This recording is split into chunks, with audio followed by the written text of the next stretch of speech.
So you want better relationships. Like, you want relationships, right? Maybe you have always had a hard time making friends. Maybe you don't really think that you're a good friend. Maybe you think that you're unlovable. Maybe you think that you just I don't know. But what I do know is that you are profoundly and incredibly and wildly capable of having the kind of relationships that you've always dreamed of. Like the relationships that you see like in the movies or the friends or, you know, the romantic relationship or whatever it might be, that you can have that. We just create these narratives, I think, in our heads that, you know, are usually based on parts of our past that have pieces and elements and, you know, some level of evidence to suggest that, yes, that must be true. I must suck. I must be bad at friends. I must be too much. I must love too much. I must be codependent. I must be insecure. I must be ugly. I must be unworthy. I must be unlovable. What if those things weren't true? Because a lot of us, to be honest, like create almost our sense of identity and who we are around these kind of beliefs, these kind of narratives. So like, what if they weren't true? Like, what if we could take that off the table? Like, you're not ugly. You're not unworthy. You're not unlovable. You're not too much. You're not codependent. Whatever those things are. What would be left?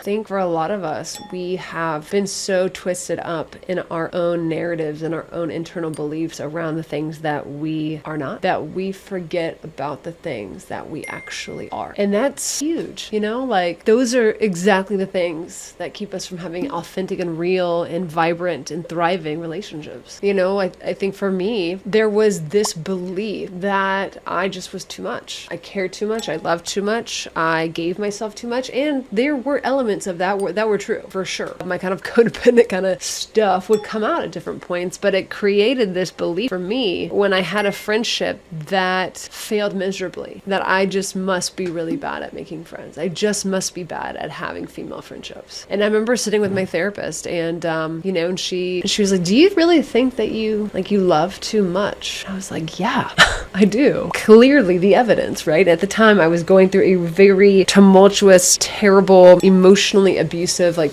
best friend breakup. It was terrible. And I was like, yeah, clearly, you know, look at this hot mess express. And she was like, what if that wasn't about you? Like, what if the tumultuousness, the break in relationship actually didn't have anything to do with your ability to love too much or to love too little? What if it was about something else? And my brain was like, I was like, what do you mean it could be something else? Like, it's not all my fault. And it helped me to kind of tease out like, oh, like who I am as a person. I love big. I care deeply about the people who are close to me. I want to support them. I want to care for them. But it got twisted up into kind of this codependent fabric that was really hard to decipher between the codependency and the good things and the goodness of who I actually am. And once I was able to tease that out and to understand where that kind of codependency thread came from and when it shows up and what I do about it, gosh, it was incredible. It was huge to know and to realize actually my ability to love as big and as expansive as I do is actually a superpower of mine. And so I just think that like we all so desperately long to be seen and to be heard and to belong and to be accepted by a group of people, by a person. And I think a lot of the times we block ourselves, we prevent ourselves from that reality, not because we're too much or we love too much, we support too much, we care too much, whatever might be too much, but because we've created these stories that must be the reason. And so then we pull back and we hold back. And the thing that we desperately don't want to happen, like a break in relationship or a big conflict or whatever the thing might be that we're so desperately trying to avoid, it's like a self-fulfilling prophecy. It becomes true.